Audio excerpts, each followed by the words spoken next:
So are you thinking about opening up your own independent real estate brokerage or maybe buying a franchise to operate it yourself? Before you make that decision, you're going to want to catch this interview.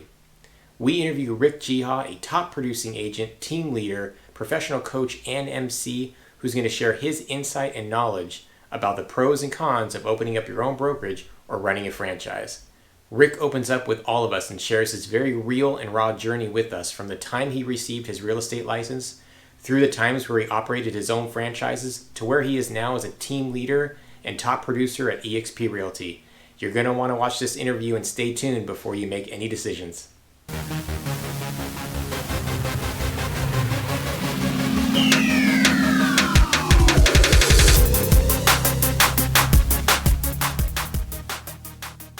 Hey everybody, it's Dave and Adam from the Real Estate Dads. How are you today? Thanks for joining us. We're really excited here because we have Rick Jiha with us. And Rick is someone that's in our organization at eXp, and we've got to know him over the last couple of months since we've been here. Most recently, Rick was an awesome MC for us at our Back to School Real Estate Expo. He's done a number of MC gigs in the past.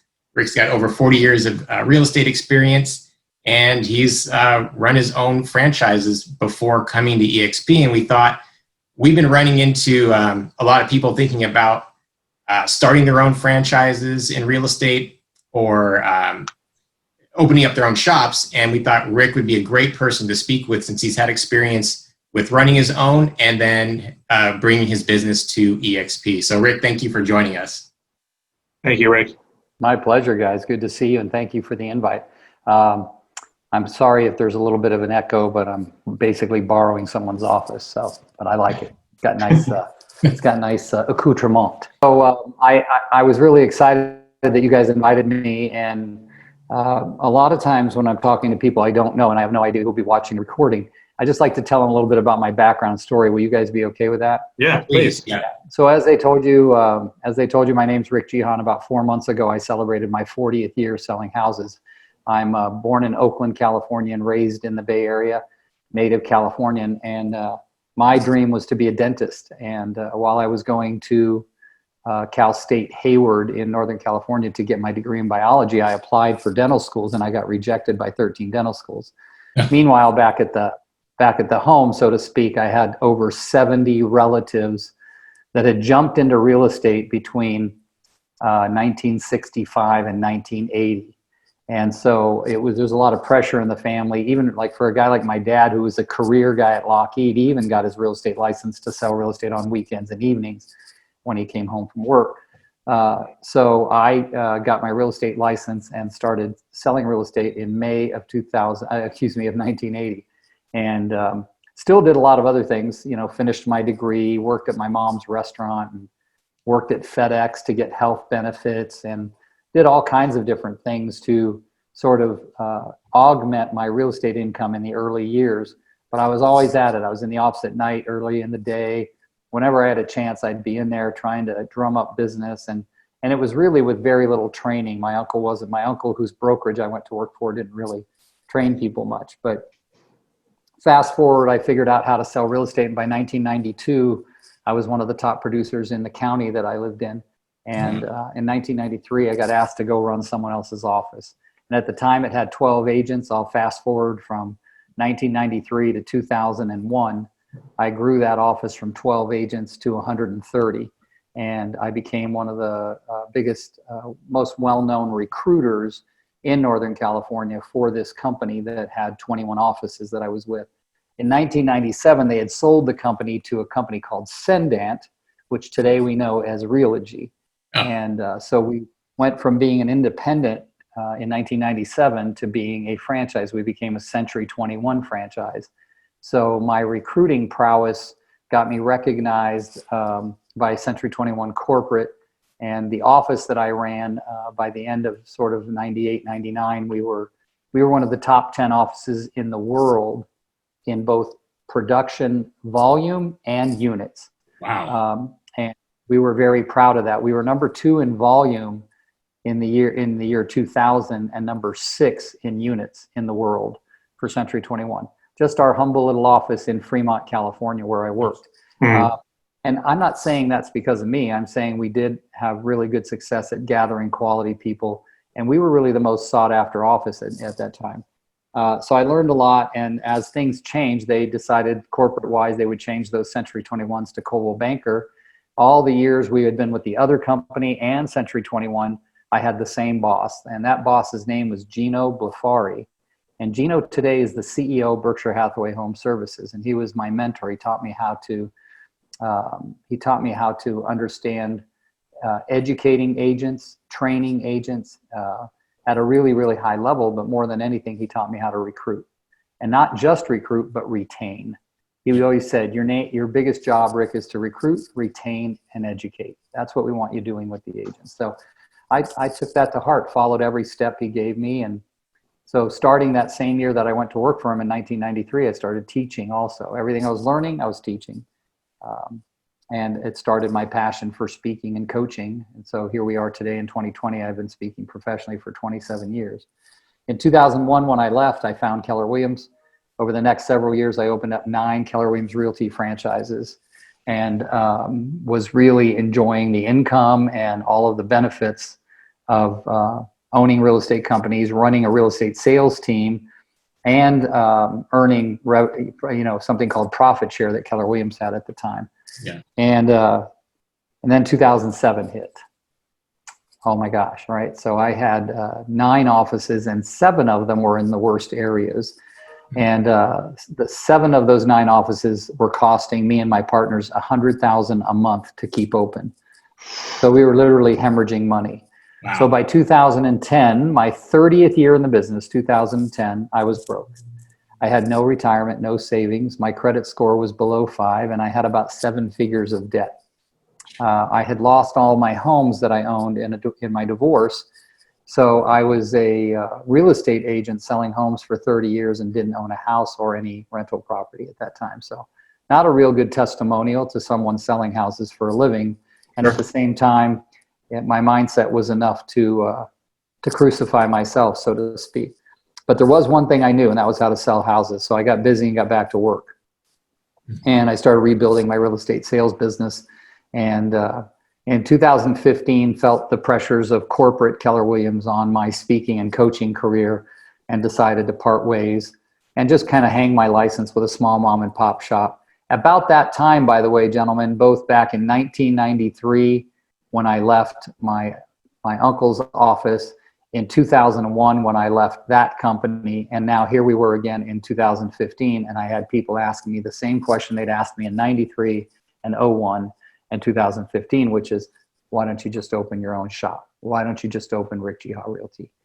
And one of the things that I said over and over again was, I don't want to be running a brokerage, right? I don't want to be the broker of me, let alone anyone else, right? Like, that means I'm responsible and liable for me. Ooh, what a scary thought, right? Right. But I got to tell you, after owning and operating 9 franchises, we had 1,000 agents in our 9 franchises. 1,000. That's not bad by most standards. That's a lot. Sure. And yeah, and I didn't have any true responsibilities other than an owner, right? To oversee the finances and oversee and my big trait that I had advantage in was recruiting and selling real estate. I knew how to do both. So I could coach and speak to all the agents in my offices. I could help the guy running the office recruit by being available to talk to people. I wasn't a finance guy, but luckily I had partners who were. But you can be the smartest finance guy in the world. If there's no money coming in, there's no way to divide it other than you either got to pay or shut it down. Sure. Right. And we really felt an obligation to the agents, so we kept them open to our own detriment. And anyway, so when I left in 2015, I had people saying, you can open your own shop, we'll follow you. I go, no, thanks. I just lost my entire retirement and savings. Right. I probably am divorced as a result of those things happening. Sure. And lost my houses in the divorce. No, the last thing I want to do is start a brokerage. I put my license with a friend of mine who had a 2-agent office. I released my own little spot for my team and got back to work. I thought to myself, if I'm going to ever have a chance to stop selling real estate before the day I die, I got to get busy. And that's what I started doing. When I started that, it was just me and an assistant who was a part-time buyer's agent, part-time assistant, and went back to work doing what I know. And while this story is a little long, I want you to know the veracity of what can happen when you are making decisions that you feel are best for your future based on what you don't even know you don't know. All right, so definitely learn that term. There was so much I didn't know that I didn't know how much I didn't know. And that is a scary thing. So I got my butt back to work doing what I know well, selling houses and building teams and coaching. So coaching and speaking have always been a passion of mine, but I've never made enough to really pay all the bills doing it. And I continue doing that while coaching others. I was coaching myself and my team to get back to. And as a result of that, here we are 5 years later in 2020. My team is 10 buyer's agents. I have a full-time admin, a transaction coordinator, and a tech person. So those have been incredible for us, right? So that's really helped to build. About a year and a half after I left Keller Williams, around the end of 2016, I had a call from a friend of mine named Brent Gove, who said, "Hey, I got to talk to you about EXP." And I said, "Dude, I am so not interested. I've heard of everything. I'm done. Just keep my license." He goes, "Oh, well, what'd you think of the webinar, Rick?" And I said, "What webinar?" And then he just, he's a personal friend of mine, so he had the right to jump on my butt. And he said, Sure. "You haven't watched the webinar and you're telling me you said no? You must have said no to something you don't even know what it is. And frankly, Rick, I care too much about you to let you do that." He said, "I don't care if you ever join or even if you like it, but don't give me that crap that you know anything about EXP until you watch the webinar." I said, "All right." I mean, he was my friend. We had just gone out to dinner, him and his wife and me and my wife, like 3 months earlier. So it wasn't like I was hearing from Brent out of the blue. So I sat down a few days later with him and watched the entire 35-minute webinar, and I was stunned. And when we got done, he goes, "What do you think?" And I said 2 words. I said, "I'm in." My wife was out of town on a business trip. I said, "The only thing I got to tell you, Brent, is I don't make any major decisions. I'm just newly remarried, just a couple of years for my second and final wife, and I want to run everything by her." And he goes, "Yeah, go ahead and do that. When she gets into town, let me know. I'll come over to your house and talk to her." And he knows my wife. So anyway, long story short, in January of 2017, I joined EXP. There was 2,400 agents at the time. Today, just as a matter of record, today is the 10th of September in 2020. So about 3 years and 8 months after I joined the company is a little over 34,000 agents. Yeah. So tremendous growth since I've gone. Yeah. So on the subject now, can I take this a little further, Adam and Dave, or Yeah, on the subject of brokerages? Yeah, go for it. Run with it. So one of the things that I talk to a lot of people, because I am a coach for a real estate coaching company called Workman Success Systems, and my responsibility at that company, I am mostly coaching large or small brokerages where the broker owner also sometimes owns a real estate team. And my main goal is to show them how to build that, how to recruit more, how to retain more. And those are responsibilities I take very, very strictly and very seriously. And the thing about it is that there's no room for me to be anybody but Rick Jiha, a master coach from Workman Success Systems, not Rick Jiha, a real estate agent who has his license with eXp Realty. Sure. And because of that, I get a much better perspective of what's going on. I'm going to give you an example. One of my coaching clients said to me recently, right after I started coaching him, I said, "What's your wife think of you owning this franchise that you run, considering that you had a brokerage before that wasn't franchised?" He said, "Oh, she thinks it's the biggest waste of money and the biggest waste of time in the world. And she said, if I would have just kept my nose to the grindstone and sold houses, I could have made a lot more money." Mm-hmm. Interesting. I said, "That's exactly what my ex-wife said to me after we opened up a bunch of KW offices, She said, "Oh, you got your mind on traveling and speaking and running offices, and you're not paying attention to the thing that's always made you the most amount of money is selling houses." Right. Sure. And I said, "Yeah, you got a good point, right?" By then we were already divorced, so the good point didn't really matter. But the main thing was that the thing I get is that owning a brokerage can suck the life out of you. Are there pros and cons where people have succeeded highly? Yes. But without having to give up your freedom. I have a friend of mine that used to own a Keller Williams office. He was making 30 to 40 grand every month. But oh my God, every time I saw him, he's in the corner on the phone. handling issues, handling problems. It's like friends of mine right now who own 8 or 10 rentals in areas that have very strict rent control. Yeah. It's the same thing. They go, oh, look how much money I make. I got positive cash flow this month. I go, yeah, how much are you on the phone handling tenant issues with your I said, getting to true leverage is one of the most difficult things that there is to do in the world today. Sure. True leverage, where income is coming in, whether you're sound asleep or not. That's true leverage. Yep. And it's something we all search for, all of us, right? What am I doing in my real estate team? I'm building as much leverage. How do I do that? I let go of all the buyers. Somebody else has to handle them. Does that mean I don't get calls from my buyer's agent saying how to? No, it's not true leverage, but it's getting there. And my concern for people who are opening brokerages is that we all had this dream of running or owning our own thing. My parents were Lebanese.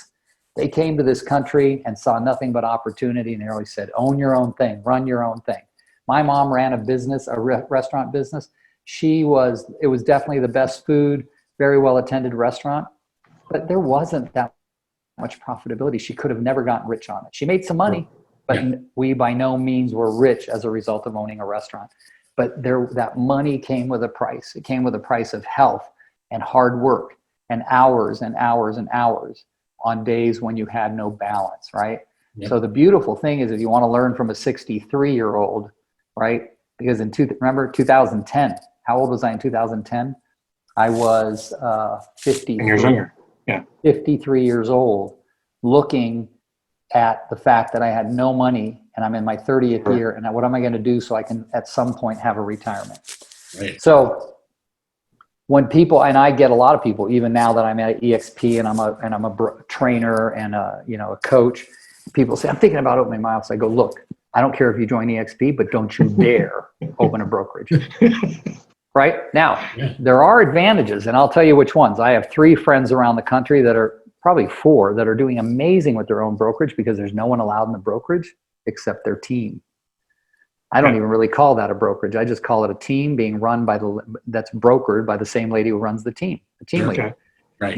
My best example of that is a lady named Christy Buck in Pearland, Texas, outside of Houston. And she does amazing. 23 agents on her team. They're all under her own brokerage of Infinity. And even though she has a brokerage called Infinity Real Estate, her team is still the Christy Buck team. And there's nobody in the Infinity Real Estate office that isn't on the Christy Buck team. Mm-hmm. That's a completely different situation. You're running people like a team. Yeah. So when you run a brokerage, you may have your team in the brokerage, meaning when I owned all those KW offices, I had 9. The Rick Jihar real estate team was housed in one of them, right? But we were out recruiting tons of people to come. What happens? Well, now you have responsibility, whether you're the broker or not, because I paid a broker of record in each of my offices. I was never the broker of record. I still, after 40 years, I don't own a broker's license. Sure. But we would pay brokers to oversee the responsibility and stuff. But at the end of the day, the broker doesn't matter as much as financial responsibility. I'm the owner. I got financial responsibility. You go out and screw up, we get sued. Guess what?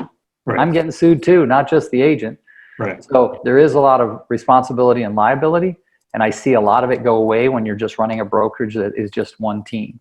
And those are the only times that I've seen that be advantageous. There's companies out there that are taking big producing teams and turning them into an independent brokerage.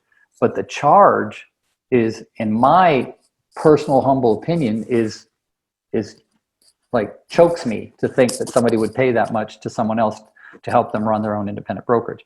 And that's my feeling. I've always thought like an agent. Didn't matter when I owned a bunch of offices, my heart was always as an agent.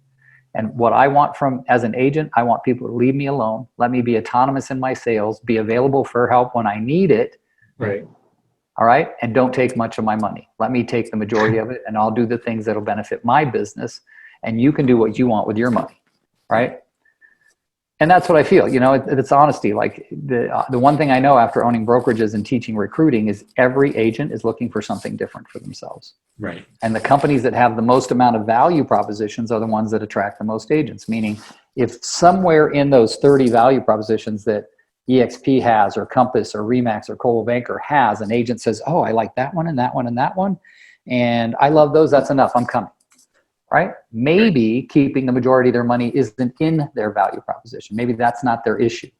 Right? And certainly if keeping the most amount of money was there'd be nobody at Compass or places or like Coldwell Bankers and stuff like that. But that's not it. Sometimes people want surrounding. Maybe they want to be around more big fish in a big pond, so that when they thought they were a big fish, they went to it, they were actually a small fish in a big pond. They go, I like that because now I can become a big fish in a big pond. Right. Everybody's looking for something. One thing I realized about myself, and I'm such a people person, I'm very gregarious, outgoing. You guys probably know that about me. Yeah. Is when it comes to my real estate business, I want to be left the freak alone. I don't want you on my shoulder. I don't want you saying, you missed an office meeting, Rick, and we really value your opinion in the office meeting. I will go shoot myself if anybody ever asks me that. Right? Yeah. But what happens when you open a brokerage? You're responsible for having a team meeting every week, right? For having an office meeting and motivating and inspiring. Like some days I can't motivate and inspire me, right? Right. Now I got to do it for my 50 agents in my team. Like, oh my God. Yeah. But like I said, I never want to diminish the dreams of someone else. And I am never going to go on record as a dream stealer. All I'm going to say is that the biggest problem in the real estate industry has always been two things. Number one, consistent and quality lead generation. And number two, learning to ask for help when you're reaching into areas where you don't know everything. And just that one alone is a problem when you're opening a brokerage, because a lot of time you're venturing into areas that you don't know. So I'm saying, look, I coach people. I have to be completely independent. I never even bring up EXP. And I do that regularly. I had one of my coaching clients call me the other day and tell me I got an agent in my office. He runs a franchise, a major franchise. And he said, I want you to talk to this agent. She's thinking about going to EXP. And he wanted me to tell her why staying with him at his franchise would be better.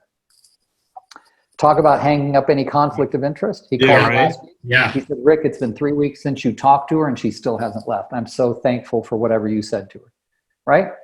Now, someone might say, well, how can you say that? You're with EXP. Because it's not about me. It's about her and what's best for her. Right? So when you can do that, when you can separate yourself, like if you're the guy opening the brokerage, I want you to separate yourself, come up here on the 30,000 foot view and look down at your decision and say, is this going to get me what I want the quickest for my family and me? Or is this a decision based in ego? The majority of the time, it's based in ego. And my ex-wife told me that. She said, you open all these offices, you can walk around, puff out your chest and say, I own 9 offices. I got 1,000 agents. I'm amazing and I'm broke. Right? Right. Anyway, that's some reality for you. You probably didn't ask for it, but. No, I appreciate it. No, but you know what? A lot of people aren't that open and candid about their past. And I think it's really helpful for people to hear your experience, and it's enlightening for sure. Yeah. And, people will say, well, Rick, that's so unfortunate. You were there between 2007 and 2010 when that happened. And weren't you making a ton of money before that happened? I go, yes. And I wasn't putting any of it away. Right. Drove a nice fancy car, owned a bunch of houses, right? Yeah. I am so happy right now in my life. And at 63, I don't own real estate, but my debt's gone. My credit score went from 490 to 800. Why? Because I'm focused on me and what's best for me and my family and my future, not what's best for the 1,000 agents that were in my offices. Sure. How did you so you obviously, you have the mindset of owning and operating these franchises, like the dream of a lot of people. How do you take that mindset and shift it to then hanging your license with a company like EXP and still running and still being self-fulfilled and satisfied with the way you want to run your business? That, David, Adam, excuse me, I got to tell you that's amazing questions. Great questions. And I'll tell you why. Because that ego doesn't go away. Like I love speaking, I love coaching because I feel fulfilled, right? That's what ego is feeling fulfilled. And then, but am I helping people? Yes, that's always been my main desire, is to help as many people as I can. And I truly thought by opening brokerages, I could help people have a better life, show them the way, right? Keep more of your money, do things to take care of yourself, ask for help when you need it. Don't venture into areas that you don't know well without getting, professional or at least assisted help on things. So when I came to EXP as an agent, there were several things that really lit me up. First, 80-20 to 16,000. That's the least I've ever had to pay a brokerage in my entire career. I said, sign me up for that, right? Right. And then when I was watching that webinar and I realized there wasn't any, I just assumed there would be a franchise fee added to that. But I hadn't even really known enough to know there's no franchise fee, there's no franchise, there's no franchises, there's no office. You know, when I used to open my Keller Williams office, people would say, I can't come to that office. You have that guy, Fred, over there. I hate Fred. And I know a lot of other people who hate Fred, right? You're never going to hear that EXP because there's no offices, right? You don't have an office to go in where you see Fred, who you hate. So don't go near Fred. It's okay, right? So some of the drama. yeah. So, and that's what I tell people. I go, I'm happy there because there's no drama, no franchises, no franchise fees, no team leader to tell you what to do, not to do. You know, there's nobody sitting 2 cubicles over that when you hear them laugh, you want to just shoot yourself in the head, like that kind of person, Sure. right? There's none of that. So I like that. So the 80-20 to 16,000. Number 2, the autonomy. There is amazing brokerage support, and it's there when you need it, and I don't have to hear from them when I'm just busy being me. Just let me sell houses. I will kick butt. I will keep my nose clean, and I will take great care of my clients. Leave me the freak alone. And that's been amazing. Absolutely. Number three, they give you an option to share, for them to take 5% out of every commission you've closed and buy stock at 10% below the going rate. Remember, I lost my entire retirement and savings.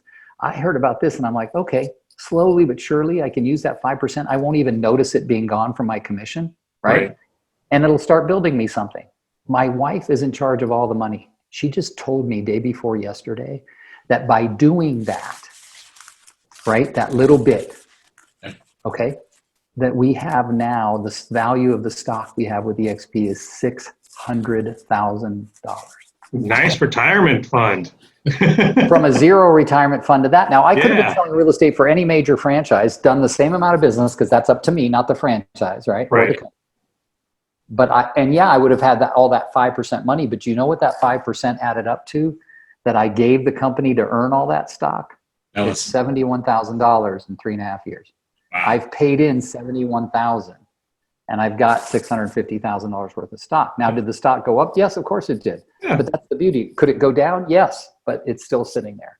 Yeah. And it's going to be something that I didn't have otherwise. So that's number two. That's number three, excuse me. And then number four, along the same lines as the stock thing, is the ability to earn some free stock. Not tons, but if I sponsor somebody to the company and they close their first deal, I get some stock. If they cap, I get some stock. If I close my first deal, I get some stock, right? Now, if I close 20 transactions after I cap, I get the right to earn up to $16,000 in free stock. Now, I'm in my 4th year right now, but in my first 3 years, I did that all 3 years. So that was $48,000 worth of free stock at a certain level.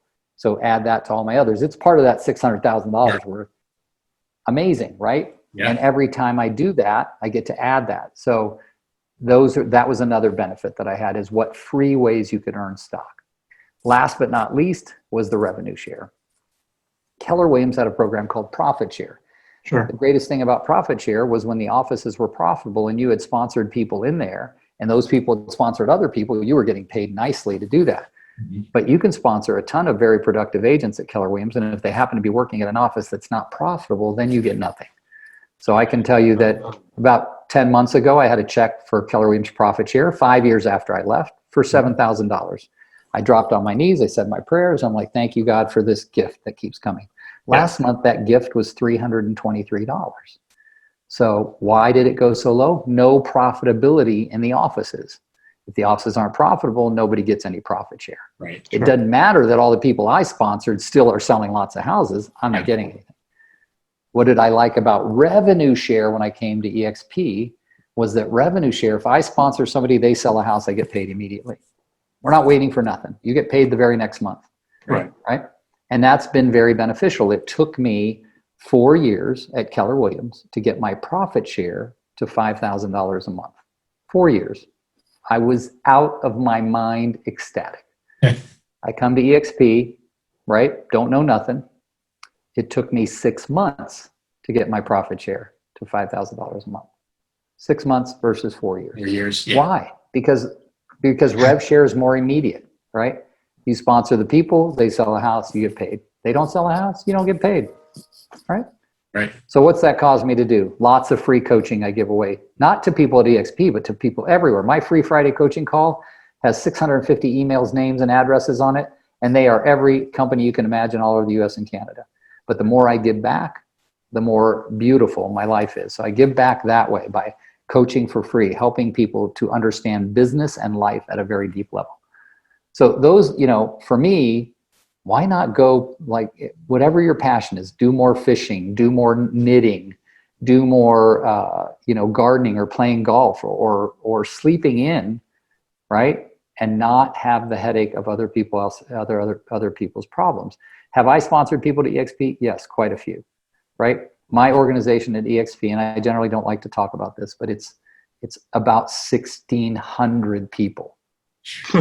My nine offices at Keller Williams had 1,000 agents, and I went broke. My organization at EXP is almost 1,600 agents, and I get paid. I don't have any bills, responsibility, or liability, right? And I'm helping to change the lives of people by introducing them to something that could possibly change their life forever. Doesn't happen by itself. Everything takes hard work. Everything, selling houses, attracting people to EXP, and building stock ownership. But I'm willing to do that work because I had two uncles, guys, two uncles. I had tons of them in real estate, but these two in particular moved me. They were my greatest and my favorite uncles in the entire family. One died about 9 hours after an open house. Broke after 48 years in real estate. He was my hero. His average sale price of his transactions was $4.4 million. Incredible guy. Sweetest guy on the earth, but he would give everybody the shirt off his back, and he did regularly, which is why he was broke. Number two, another uncle, his younger brother, died 3 years later in his real estate office on a Friday night, and they didn't even find him until Sunday morning, right? Yeah. So when I look back at that and I say, that could have been me, that just work until I die. Now, thanks to the tools and what's the word I want to use, opportunities that EXP gives me. I'm not going to say thanks to EXP because I'm the one doing the work. Right. But thanks to the tools and opportunities they give me, I've been able to now say I will be able to retire soon. Yeah. So I hope that helps. I think that's some advice that if I were new in real estate, I'd want to hear, and I hope you guys can share it with other people who it's the right time for them to hear it.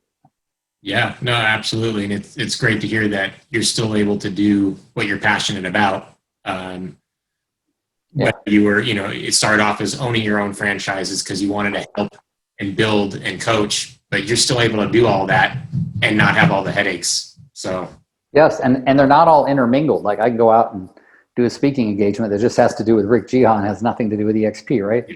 And that's the other thing, because I was one of KW's top 3 speakers and trainers for 9 of the 14 years I was there. And as I look back at that, I had a blast, but it was all tied to one company and one set of people. Sure. Now I can speak to whoever I want, whenever I want. And usually when I'm introducing myself in cases like that, who I sell real estate for never comes up. It's me, Rick Jiha, the Freedom Pathfinder. I'm here to speak to you today about this. So.